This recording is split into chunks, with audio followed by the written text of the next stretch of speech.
What is up, ladies and gentlemen? I'm the Korrupted Judge, and welcome back to Helltaker Second Circle, the only game that somehow makes me hate people a lot more than I probably should.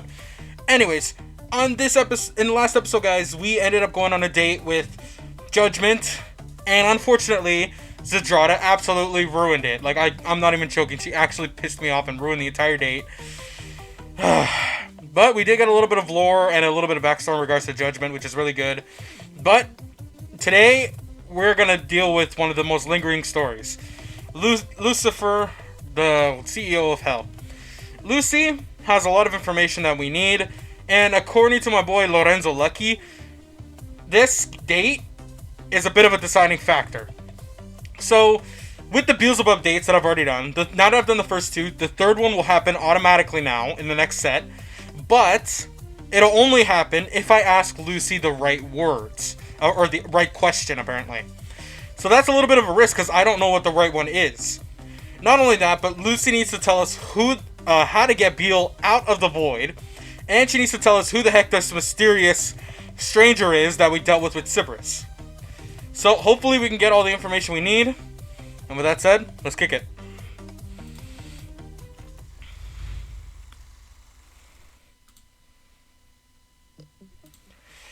Ah, Taker. I've been looking for you. Really? You have some explaining to do, love. I've been doing some thinking... hang on. I've been doing some thinking since our last chat, and I believe you're correct.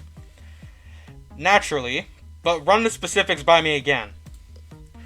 You're absolutely right about the amount of work I do. I should let someone else assist me in my jobs, and I've got just a person in mind. Oh my god, it's me, isn't it?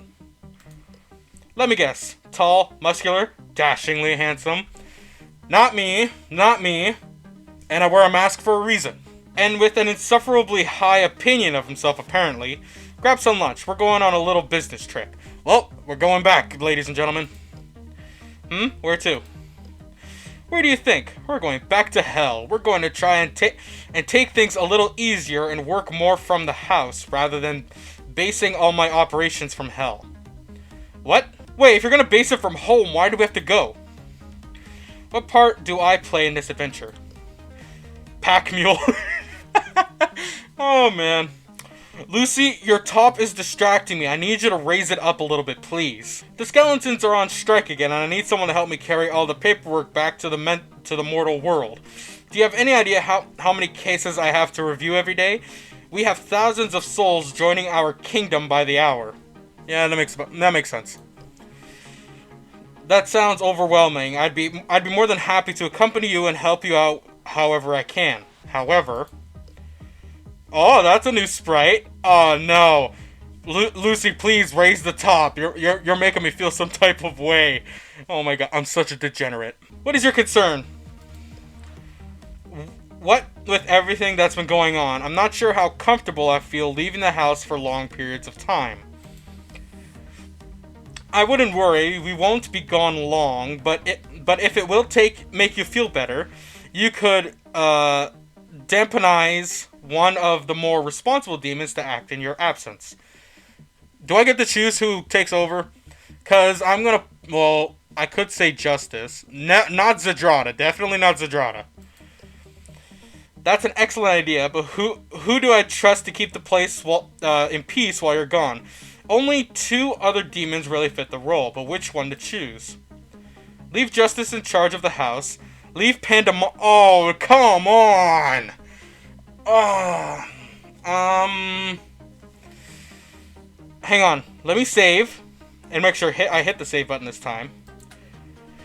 Okay, I feel like with Pandemonica, she's gonna be too tired and everything like that, and she's gonna let everything slide. With Justice... I feel like she's too cool to really be too strict. But she also is the only one who kind of understands everything that's going on, and I don't trust anyone else around Zedrata to keep her at bay except Justice. So we're going to go with Justice. Justice. You need something? Hello. Luci and I are going back to Hell for a little while. Would you mind making sure these dingbats don't burn the local preschools down while we're gone? Sure thing. Mind if we order out tonight? Cerberus will probably stick around and behave if she knows we're getting pizza. That shouldn't be a problem. Just make sure to leave us enough to eat when we get back. Well, I'm relatively certain the house isn't going up in flames for at least another 24 hours. Alright. Plenty of time for us to make our little business trip, I should think. Turning on the spot, Luci waves her hand, opening a red-tinged portal in the center of the living room. Can I see the portal? The irate smell of brimstone permeates the air, causing your eyes to steam. Come along now, then, Taker. We haven't all day. Wow. I haven't seen this in a while. You follow her into the swirling energy of the portal. Feeling the traveling between realities varies greatly depending on who's providing the means of teleportation. Luci's method of travel mounts to a dimensional equivalent of a limousine, smooth, classy, and about as comfortable as all your atoms configuring can be. Okay, so I guess Beale just makes the portals purposely mind-numbing for a reason. Shadowy shapes blur past the two of you, eventually forming themselves into the black crimson trappings of hell. Oh, I got scared for a second. I thought the music stopped. Oh, hey, the old office. You recognize the space as Luci's office. Her polished black desk overflowing with papers and work orders. Oh, I missed this music. You start to take a step forwards, but are stopped by a manicured unyielding hand in your shoulder. I'm guessing that's Luci. Oh, that smile. Lift your top, please. Don't move. Hold still for a second. I forgot to give you something. She extends her hand. A small pentacle suspended from a silver chain lays flat against your palm. This should protect you from the Misia of hell. After all, what a good assistant is who can take a dozen steps before... Oh, yeah! In the original game, we use quote-unquote determination or whatever to get through hell with all the steps. So this necklace will allow us to not have to do so many steps. Lucifer leans in close and clasps the chain around your neck. There, you're all safe now. But do me a favor and try not to destroy any skeletons that you happen to run into, okay? I make no promises. I'll try. This pose here, I don't know why, but it makes her bangs look weird. The two of you walk over to the desk. Luci visibly winces at the stack of paper as the stack of papers falls over, adding its contents to the already sizable mass that covers the ground. I can see we've got our work cut out for us.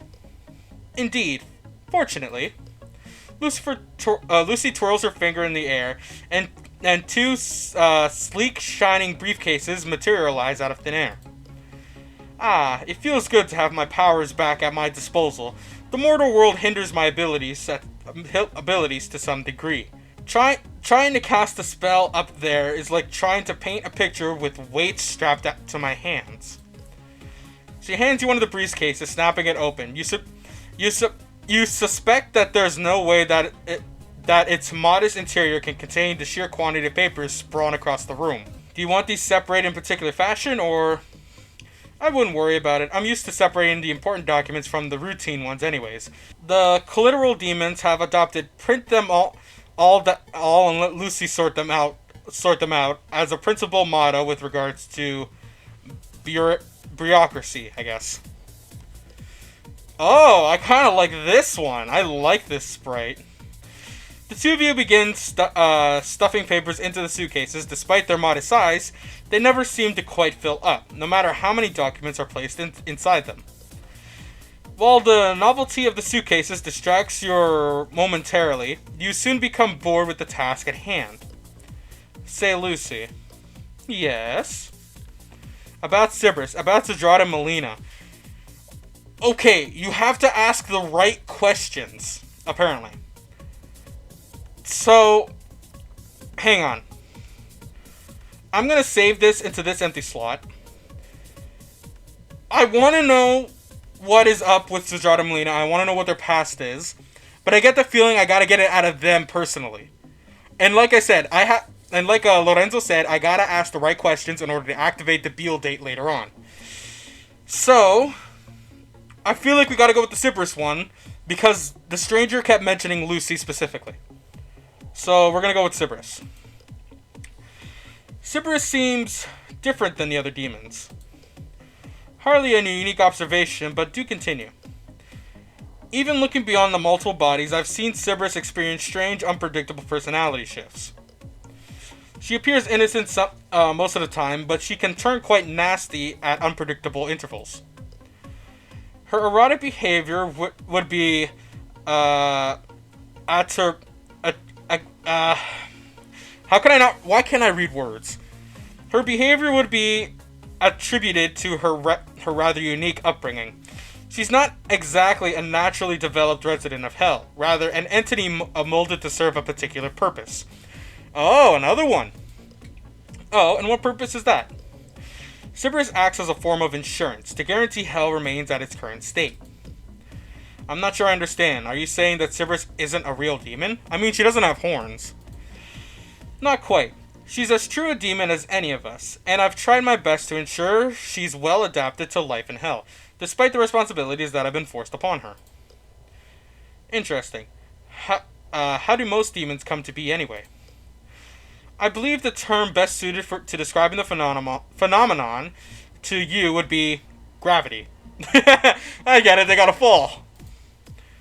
Down here in Hell, over thousands of years, emotions and impulses packed together, incurring more and more until finally birthing a brand new demon.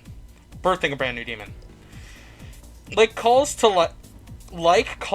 like, so most demons have demon-starable inclinations towards their founding feelings. Anger, laziness, disdain, dissent, I don't know, ambition, all are foundational clay from which a demon can be born. And what then? Are demons just born sharply dressed and consumed by their hungers? I love how he included the sharply dressed. Fortunately, no. Many of us get a guiding hand to help us along the way. In the depths of Hell, there are immensely powerful there is an immensely powerful demon who takes it upon herself to foster and shape the infant demons she comes across. I'm guessing that's Luci. Few demons make it very far without her helping hand. Her name is Lilith, but to the Danzies of Hell, she is known as the Mother Demon. Oh, wait, so Lilith is actually a thing in this? I thought Luci also counted as Lilith, because Lucifer goes by a lot of different names. In fact, even Lucy is meant to go by Beelzebub, but Beel is her own person.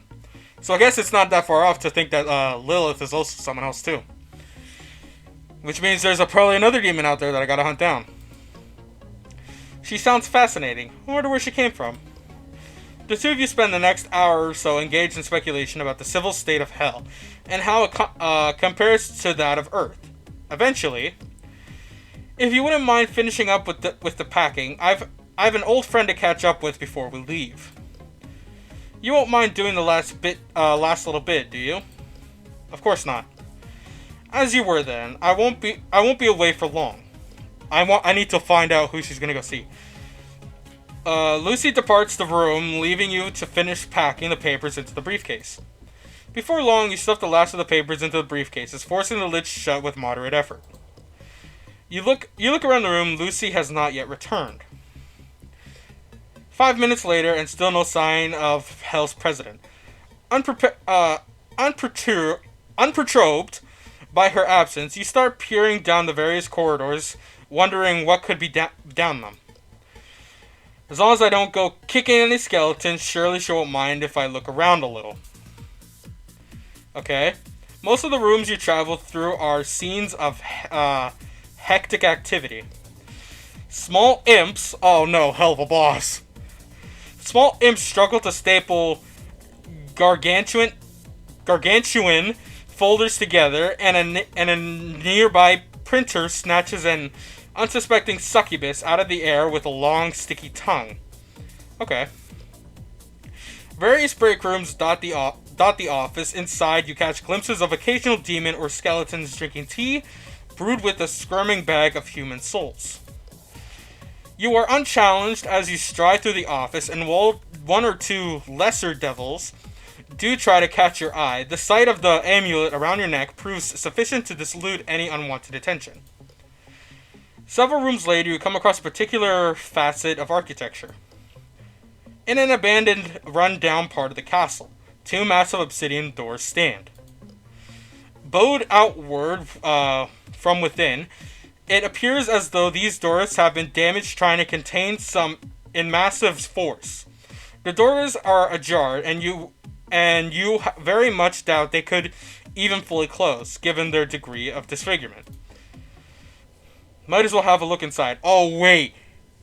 Could this be the door to the void or something? Or is it like a portal that you have to go through? Because it says it's ajar, and if it was holding something in, whatever was in got out. So why is he being stupid and looking in? Oh, it's Luci. That's why. Hey, hang on. I gotta take a look at this picture. I like how Dana did the artwork for Luci. Instead of the traditional black lining, because she's in the distance, it did like the color correct lining towards it. And the tail goes into her hair. Stepping through the twisted door, you find yourself in an enormous, devastated hall. Selfish air flows freely in and out of jagged holes torn through the wall. Looking around, you realize this place must have once been an audience chamber, a lavish room where the Dizians of hell must have come to pay tribute to their souls, or to their lords. Oh, there's 4 seats! The four lords! Oh my... Okay, so Luci does know who these are. Oh, this just got really interesting. Some massive explosion must have once, long ago, vaporized the room and its inhabitants. The mighty blast had bent the stone walls outward so easily as if they had been made of cloth, and tattered holes given passing views of the nightmare vesta of hell. At the far end of the shattered hall, 4 black methylisks stand, massive thrones of Eborni untouched by the desolation that surrounds them. Among the base of these pillars lay strewn dozens upon dozens of broken tools, picks snapped in half at the handles, shovel heads bent and cast aside. It looks as though someone had been trying very, very hard to destroy these surviving relics. Standing before the thrones, head slumped, stands Luci, Queen of Hell, who you begin to pick your way over the rubble, moving towards her.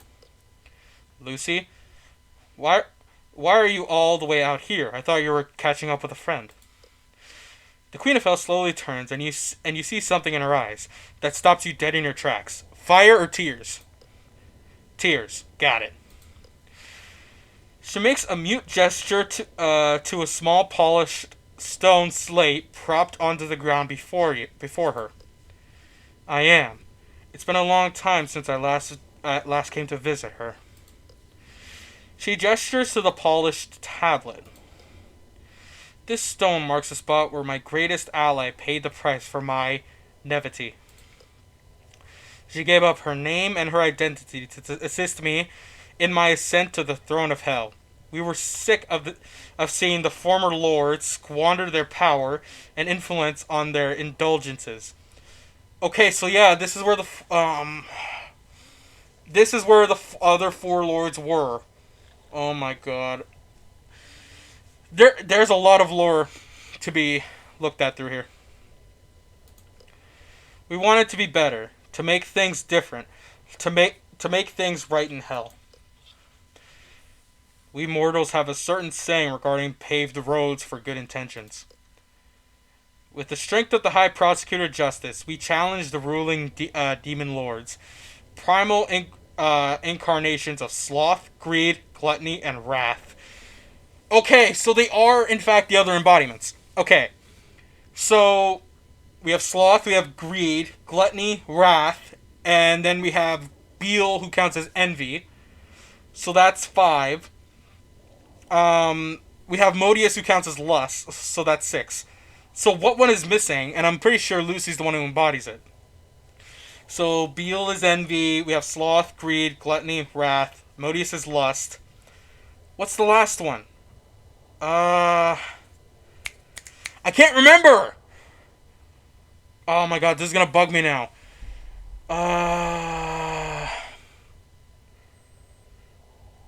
Great. Well, my dumbass is gonna have to search it up now. Pride. So Lucy's pride then. At least I think she is. After a terrible battle, we toppled them from their thrones onto the floor where the rest of us walked. Standing there above them, we truly believed we'd won a decisive victory. Flushed with our own idealism, we turned our backs to those who we conquered. We showed them mercy. Her voice breaks, and tears begin to flow down her cheeks in earnest. Our mercy was repaid in blood and betrayal. As her last victorious action, the incarnation of wrath struck my friend through the heart, sacrificing her own power to take something precious from me. We couldn't kill them, so instead we broke them. We rendered their demonic forms, assured and scattered them into the mortal world. We took all that they had and cast them out. What happened to them after that? I do not know. Was it all you thought it would be? Lucy turns to you, her gaze piercing, despite the tears still binding at the corners of her eyes. Of course it wasn't. There isn't a day that goes by that I'm not reminded of the price I pay for power. It's one of the reasons I came here, to remind myself of the cost of ambition. May I pay my respects to her as well? Of course. Why do I get the feeling that she's paying respects to Beelzebub? As you kneel to pay your respects, you notice an epitaph, a small name etched into the memorial. Wait, this name looks like... How could it be? Come on, tell me it's Beal. Something the matter? It's nothing. He knows the name. It's Beal. It's gotta be Beal. I want to know what got her casted out. Obviously, Lucy knows. She's not telling us something. There must be a reason Lucy omitted that demon name from the tale. Whatever the full story is, you aren't likely to get it here. Not now, and not from Lucy. Let's return home then. Once more, Lucy opens up a portal, and the two of you step through it, back to the mortal world. Wait! Oh god. What in? As the house starts to take shape around you, something seems off. Oh no. Someone has gone around the house and tidied it thoroughly. All chores have been completed flawlessly, and the house itself is eerily silent. A large framed photo on the wall declares Pandemonica, Employee of the Month, in spiky black letters. To the side of the photo, an array of smaller photos pictures everyone else in the house, except for Lucy. A similar award is stapled to the top of these pictures, helpfully grouping them under the category Gimps of the Month. Welcome back. Who said that? Why are the curtains closed? Something's wrong. You turn to see Pandemonica sitting in one of the living room's large squishy armchairs, accompanied by Cyprus. What the heck is this? What is this? Two of Cyprus's bodies, dressed in servant attire, stand behind her, while the third acts as an impromptu ottoman, a footrest for the sadistic demon. Wait. Oh no! I thought we put Justice in charge. What the heck? Oh no! This isn't the reason I didn't. Hang on. I swear I can see something behind the curtain, that little black thing. I don't know if that's always been there, but I feel like something's back there now. Now that's gonna start bugging me. More coffee, mistress? A back rub, mistress? Mistress, could I maybe stand up? My knees are getting sore. Nonsense. You've only been doing this for 6 hours. Surely you could do better than that. Oh no. Where's Justice? Pandemonica gives a tremendous yawn. A shame, really. I haven't had that much fun in decades. Bowing up obstinately to Luci, Pannamonica retires to her room. As soon as she's out of sight, Cerberus swarms you. Her pleas and protestations laying into an almost indecipherable mass. Don't leave us alone with her again. She's crazy. I left Justice in charge. What happened? We'll behave ourselves, we promise. Ignoring them, you turn to Luci. I'm beat. I think I'll clock out for the night. You hold up the briefcase. Want me to drop this off in your room before I hit the hay? If you would, and thank you. Thank you for coming with me. Somewhere close by. Hold up! Nope. No. We're not going all the way there yet, save. We're not going to start that just yet. Alright, guys. So, we're going to end it here. Lorenzo said that I had to ask Luci the right question in order to activate the third date for Beale, because it was automatically going to happen. Did I do it? Because the only question I'm able to ask was between Cerberus, along with Melina and Zadrada, and it wasn't even the question that I thought it was going to be. I don't know.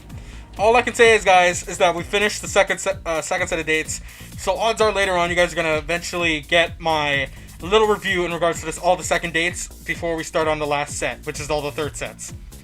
So yeah, hopefully eventually figure this out. Well, with that said, guys, I'm the Korrupted Judge, and I'll see you guys in the next video. See you around.